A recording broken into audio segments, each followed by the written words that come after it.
జూబ్లీహిల్స్ ఉప ఎన్నికల ముఖ చిత్రం మారుతోంది. ఇప్పటి వరకు బీఆర్ఎస్ క్యాండిడేట్ పై ఇంకా స్పష్టత రాలేదు. అయితే తమ తండ్రి బాటలో నడిచేందుకు మాగంటి గోపీనాథ్ కూతుర్లు సిద్ధమైతున్నట్లుగా తెలుస్తోంది. ఈ మేరకు మాగంటి గోపీనాథ్ కూతుర్లు మాగంటి అక్షర, మాగంటి దిశిర జూబ్లీహిల్స్ నియోజకవర్గంలో పర్యటించారు. ఇక రహమత్ నగర్ డివిజన్ శ్రీరామ్ నగర్ లో ప్రజలను కలుసుకొని వారి సమస్యలను అడిగి కూడా తెలుసుకున్నారు. అయితే తండ్రి చూపిన మార్గంలో ప్రజలకు సేవ చేస్తామని, వారి కష్టాల్లో తోడుగా ఉంటామని హామీ కూడా ఇచ్చారు. అలాగే ఇటీవల గణేష్ నవరాత్రుల్లోనూ అక్షర, దిశిర పలు మండపాలను కూడా సందర్శించారు. ప్రజలను ఆప్యాయంగా పలకరించారు. తండ్రి అడుగు జాడల్లో ముందుకు వెళ్తూ నియోజకవర్గ అభివృద్ధిలో అనుక్షణం పాలు పంచుకుంటామని కూడా చెప్పారు. ఇక జూబ్లీహిల్స్ బైపోల్లో బీఆర్ఎస్ తరఫున వీరు రంగంలోకి దిగితే గెలుపు ఖాయమన్న చర్చ జరుగుతోంది. ఇదే అంశానికి సంబంధించి మరిన్ని డీటెయిల్స్ మా చీఫ్ న్యూస్ కోఆర్డినేటర్ రాధాకృష్ణ అందిస్తారు. రాధాకృష్ణ. Good morning Sunitha. జూబ్లీహిల్స్ ఉప ఎన్నికకు సంబంధించి మరొక ఆసక్తికర అంశం అని చెప్పవచ్చు. ఎందుకంటే ఇప్పటికే 3 పార్టీలకు సంబంధించి ఆసక్తికర పోటీ నెలకొంది. ఒకవైపు అభ్యర్థులు ఏ పార్టీ నుంచి ఎవరు అభ్యర్థి నిలబడతారు, అభ్యర్థికి సంబంధించి పోటీలో నిలబడడానికి చాలా మంది ఆసక్తి చూపుతున్నారు. సో ముఖ్యంగా బీజేపీ, కాంగ్రెస్, బీఆర్ఎస్ మధ్య త్రికోణ పోటీ ఉండబోతా ఉంది. సో దీంట్లో భాగంగా ఇప్పటికే మొన్న మాగంటి గోపీనాథ్ ప్రస్తుతం ఉన్నటువంటి ఎమ్మెల్యే మృతి చెందడంతో, అనారోగ్య కారణంతో మృతి చెందడంతో బైపోల్ వచ్చింది.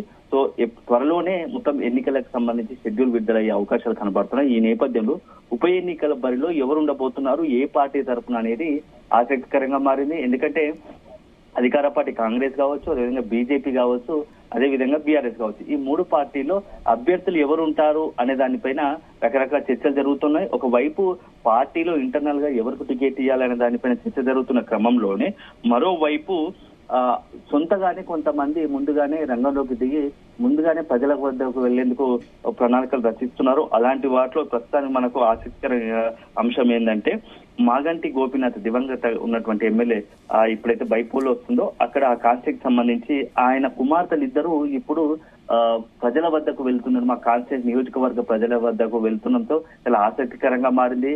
మరి ఎవరు బీఆర్ఎస్ తరఫున రంగంలోకి దిగబోతున్నారా, వీరి కుటుంబ సభ్యులకే బీఆర్ఎస్ అధిష్టానం టికెట్ ఏమైనా కన్ఫామ్ చేసిందా, వీరు ఉన్నటువంటి ప్రజలకు జూబ్లీహిల్స్ కాన్స్టిట్యున్సీకి సంబంధించి నియోజకవర్గ ప్రజలకు సంబంధించి సమస్యలను అడిగి తెలుసుకోవడం ప్రయత్నం చేయడం, అందులో నియోజకవర్గాల పర్యటన పైన రకరకాల చర్చలు జరుగుతూ ఉన్నాయి. ఎందుకంటే ఇప్పటికే మాగంటి గోపీనాథ్ కూతుర్లు ఇద్దరు కూడా అక్షర, అదేవిధంగా దిశర ఇద్దరు కూడా నియోజకవర్గంలో విస్తృతంగా పర్యటిస్తున్నారు. రహమత్ నగర్ డివిజన్, శ్రీరామ్ నగర్ లో అక్కడ ప్రజలను కలుసుకొని వారి సమస్యలు ఏమున్నాయి, ఇప్పటి వరకు ఏం అభివృద్ధి చేస్తాం, ఇంకా ఏం చేయాల్సి ఉంది, ఇక్కడ ఉన్నటువంటి స్థానికంగా ఎలాంటి సమస్యలు ఎదుర్కొంటున్నారు అని చెప్పేసి ఆరాధించే ప్రయత్నం చేస్తున్నారు. మరోవైపు తండ్రి చూపిన బాటలోనే తాము కూడా ప్రజలకు సేవ చేయడానికి సిద్ధంగా ఉన్నామని చెప్పేసి ఇప్పటికే ఒక మెసేజ్ కూడా ఇచ్చారు.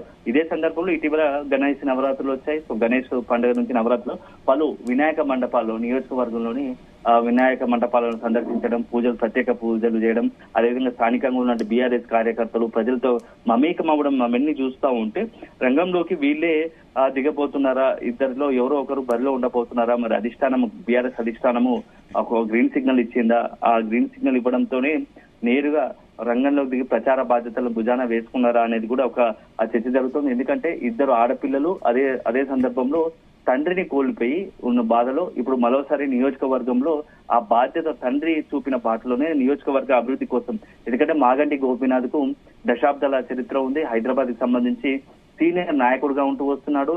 టీడీపీ అదేవిధంగా బీఆర్ఎస్ తో పాటు చాలా దశాబ్దాలుగా పనిచేశారు.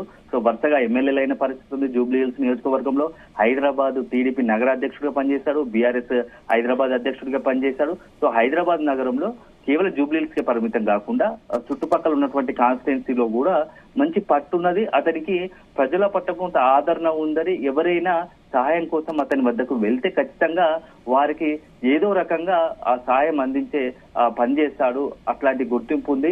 యువత నుంచే పొలిటికల్ గా రంగంలోకి దిగినటువంటి మాగంటి గోపీనాథ్ ఇప్పుడు తండ్రి చూపిన బాటలోనే ఇద్దరు కూతుర్లు కూడా రాజకీయంగా అరగ్రేటం చేస్తున్నారా అనేది కూడా చర్చ జరుగుతూ ఉంది. సో మొత్తానికైతే ఒకవైపు సెంటిమెంట్ ను క్రియేట్ చేసేలా ఇద్దరు బయటకు వచ్చి తండ్రి చూపిన బాటలోనే అంటే ప్రజల వద్ద సమస్యలు అడిగి తెలుసుకునే ప్రయత్నం ఎన్నికలు వస్తున్న సందర్భంలో ఆ ఇద్దరు అందరి అంటే నియోజకవర్గం ప్రజల్లో కలుస్తుండటంతో కొంత వాళ్ళు కూడా పాజిటివ్ రెస్పాన్స్ వస్తుంది. తండ్రిని కోల్పోయిన బాధలోనే ఎదుటి కొంతమంది స్థానికంగా ఉన్నటువంటి నియోజకవర్గ ప్రజలు కావచ్చు, బీఆర్ఎస్ కార్యకర్తలు కావచ్చు, గోపీనాథ్ కు అనుకూలంగా గోపీనాథ్ నుంచి సహాయం పొందిన వాళ్ళందరూ కూడా వీరికి పూర్తి స్థాయిలో మద్దతు ఇస్తున్నారు. ఒకవైపు వీళ్ళకు బాధ్యతగా నిలిచే ప్రయత్నం చేస్తున్నారని చెప్పవచ్చు. సో మొత్తంగా ఒక సెంటిమెంట్ ఈ ఎన్నికల్లో క్రియేట్ అయ్యే అవకాశం చూపిస్తా ఉంది. బీఆర్ఎస్ ఎత్తుగడ కూడా అదే అవకాశం ఉన్నట్టుంది. ఎందుకంటే ఇప్పుడు జూబ్లీస్ టికెట్ సంబంధించి ఇప్పటికే రకరకాల చర్చలు జరుగుతూ ఉన్నాయి. ఒకవైపు బీఆర్ఎస్ లో కూడా కొంత ఇప్పటికీ ఒక స్పష్టత లేదని చెప్పవచ్చు. మొదట మాగంటి గోపీనాథ్ భార్యని అనుకున్నారు. సో అదే సందర్భంలో మాగంటి గోపీనాథ్ సోదరుడు కూడా తాను రంగంలోకి దిగబోతున్నా అని చెప్పేసి నియోజకవర్గంలో పలు చోట్ల కూడా పోస్టర్లు ప్రకటించారు. ఈ మధ్య మాగంటి గోపీనాథ్ కుటుంబ సభ్యులకు అతని సోదరుడికి కొంత గ్యాప్ వచ్చినట్టుగా తెలుస్తా ఉంది. అధిష్టానం తనకే టికెట్ ఇస్తే బాగుంటుందని చెప్పేసి కూడా కొంత ప్రెజర్ చేస్తున్నట్టుగా తెలుస్తా ఉంది. మొత్తం నియోజకవర్గంలో ఆ సోదరుడు ఎమ్మెల్యే అయినప్పటికీ తెర వెనుక నడిపించింది తానే మొత్తం క్యాడర్ అని చెప్పేసి అతని సోదరుడు చెప్తున్న పరిస్థితి కనబడుతోంది. సో ఈ నేపథ్యంలో అలర్ట్ అయ్యే ముందు జాగ్రత్తలో భాగంగానే మాగంటి గోపీనాథ్ కూతుర్లు పొలిటికల్ గా అరంగేట్ చేయడానికి ఇక్కడ జూబ్లీస్ టికెట్ విషయంలో ఒక స్పష్టత రావడం కోసమే తామే రంగంలోకి దిగే అవకాశాలు ఉన్నట్టుగా తెలుస్తా ఉంది. సో అదే జరిగితే జూబ్లీస్ ఉప ఎన్నిక మరింత ఆసక్తికరంగా మారుతోంది. సో ఇది వైపు ఇలా ఉంటే మరోవైపు బీజేపీలో కూడా ఇప్పుడు ఇలాంటి పరిస్థితి కనపడుతోంది. బీజేపీలో రకరకాల పేర్లు తెరపైకి వస్తున్నప్పటికీ తాజాగా ఒక పేరు చాలా ఆసక్తికరంగా మారిందని చెప్పవచ్చు. గవర్నర్ గా ఉన్నటువంటి హర్యానా గవర్నర్ దత్తాత్రేయ కూతురు ఇప్పుడు ప్రస్తుతం బీజేపీ జూబ్లీస్ అభ్యర్థిగా రంగంలోకి దిగే అవకాశం ఉన్నట్టుగా ఒక ప్రచారం జరుగుతూ ఉంది. అంటే ఒక యంగ్ లీడర్ కాబట్టి నెక్స్ట్ భవిష్యత్తు దృష్ట్యా హైదరాబాద్ నగరంలో పట్టు కోసము ఆమెను రంగంలోకి దించాలనే ఒక ఆలోచన ఉన్నట్టుగా తెలుస్తోంది. ఎందుకంటే హైదరాబాద్ తో చాలా అనుబంధం ఉంది ఆమె కూడా. ఎందుకంటే అలై బలై కార్యక్రమం చేపట్టిన దాని తెర వెనుక ఉంది కూడా అంతా ఈమెనే. సో అన్ని రాజకీయ పక్షాలతో పాటు తెలంగాణకు సంబంధించినటువంటి వివిధ రంగాల మేధావులు కావచ్చు, వివిధ సామాజిక కార్యకర్తలు అందరితో సత్సంబంధాలు కలిగి ఉన్నారు. సో అలాంటి నేపథ్యంలో ఆమెకు టికెట్ ఇస్తే అక్కడ కొంత బీజేపీకి సానుకూలంగా ఉండే అవకాశం ఉందని చెప్పేసి భావిస్తాం. ఇక మరో కాంగ్రెస్ ఇటీవల తీసుకున్న నిర్ణయం చూస్తే తెలిసిపోతుంది. ఎందుకంటే మొదటి నుంచి కూడా జూబ్లీహిల్స్ లో అజారుద్దీన్ పేరు బలంగా వినిపించింది. తాను కూడా రంగంలో దిగబోతున్నానని బహిరంగానే ప్రకటించడం, ఆ తర్వాత కాంగ్రెస్ అధిష్టాన పెద్దలను కలవడం, అక్కడ కలిసిన తర్వాత టికెట్ తానకే ఇస్తారని చెప్పేసి ప్రకటించడం ఇవన్నీ జరిగాయి. అయితే ఉన్నట్టుండి అనూహ్యంగా రాష్ట్ర పీసీసీ కావచ్చు, సీఎం రేవంత్ రెడ్డి అనూహ్యంగా నిర్ణయం తీసుకున్నాడు. ఇటీవల కాలంలో గవర్నర్ కోటాలో 2 ఎమ్మెల్సీలను ప్రమోట్ చేసిన విషయం తెలిసిందే. అందులో ఒకటి అజారుద్దీన్, మరొకటి కోదండరాం క్యాబినెట్ లో చర్చించి డిసైడ్ చేశారు. సో మొన్నటి తాజా క్యాబినెట్ భేటీలో 2 పేర్లు ప్రకటించడంతో ఒక కాంగ్రెస్ కూడా ఒక క్లారిటీ ఇచ్చింది. సో జూబ్లీస్ బరిలో అజారుద్దీన్ లేడు. అజారుద్దీన్ సంబంధించి ఇప్పటికే ఎమ్మెల్సీ కన్ఫర్మ్ చేసిన నేపథ్యంలో ఇక నెక్స్ట్ అక్కడ కూడా యూత్ కొద్దిగా నవీన్ యాదవ్ పేరు బలంగా వినపడుతూ ఉంది. సో నవీన్ యాదవ్ రంగంలో తీస్తే ఖచ్చితంగా గెలిచే అవకాశం ఉంటుందని చెప్పేసి అధికార పార్టీ భావిస్తుంది. దీంతో ఇప్పుడు మొత్తం బైపోల్ ఎలక్షన్ మొత్తం కూడా ఒక యువ పోరుగా మారబోతోంది. సీనియర్ కాకుండా అప్కమింగ్ లేటెస్ట్ అంటే యంగ్ జనరేషన్ సంబంధించి ఈ యొక్క ఎన్నికల బరిలో నిలిచే అవకాశం ఉంది. అన్ని పార్టీలు కూడా అటువైపుగానే ఆలోచిస్తున్నట్టుగా తెలుస్తోంది. నవీన్ యాదవ్ కావచ్చు, దత్తాత్రేయ కూతురు కావచ్చు, ఇప్పుడు మాగంటి గోపీనాథ్ కూతురులో ఎవరో ఒకరు రంగంలో దిగితే అలాంటి పరిస్థితి మరొకసారి జూబ్లీహిల్స్ లో ఒక ఆసక్తికర పోరుకు కారణమయ్యే అవకాశాలు స్పష్టంగా కనబడుతున్నాయని చెప్పవచ్చు. అయితే రాధాకృష్ణ, ఇప్పుడు మాగంటి కూతుర్లు ఎప్పుడైతే ఈ రకంగా బయటకు వచ్చేసి ప్రజలతో మమేకం అవ్వడానికి ప్రయత్నం చేస్తున్నారో ప్రజల నుంచి రెస్పాన్స్ ఏ రకంగా ఉంది, వారికి ఏ రకంగా ఇంటరాక్ట్ అవుతున్నారు?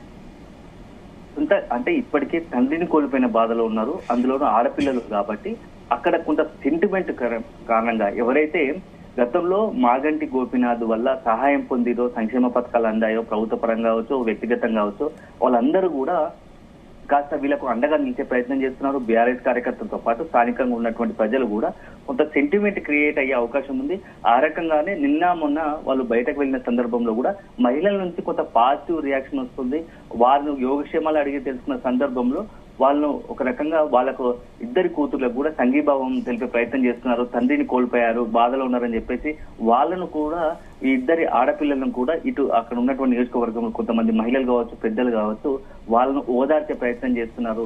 మీకు మేము అండగా ఉంటాము, మీ తండ్రి లేని మాకు తెలుసు, తండ్రి లేని లోటును మీకు ఖచ్చితంగా మీ తండ్రి బాటలో మీరు నడవాల్సిందే, మీకు అండగా ఉంటామని చెప్పేసి ఒక మద్దతు ప్రకటిస్తున్నట్టుగా కొంత బీఆర్ఎస్ వర్గాలు కావచ్చు, వాళ్ళు మాగంటి గోపీనాథ్ సంబంధించినటువంటి వర్గాల నుంచి వాళ్ళు చెప్తున్న విషయం. అయితే మొత్తానికైతే నియోజకవర్గంలో ఆసక్తికర పోరు ఉండడం కారణం హైదరాబాద్ లో జూబ్లీహిల్స్ అనేది చాలా ఇంట్రెస్టింగ్ గా హైయెస్ట్ మరొకసారి మొత్తం తెలంగాణ రాజకీయాల్లో ఒక హాట్ టాపిక్ గా అయ్యే అవకాశాలు కనబడుతున్నాయని చెప్పవచ్చు. Right Radhakrishna, thank you.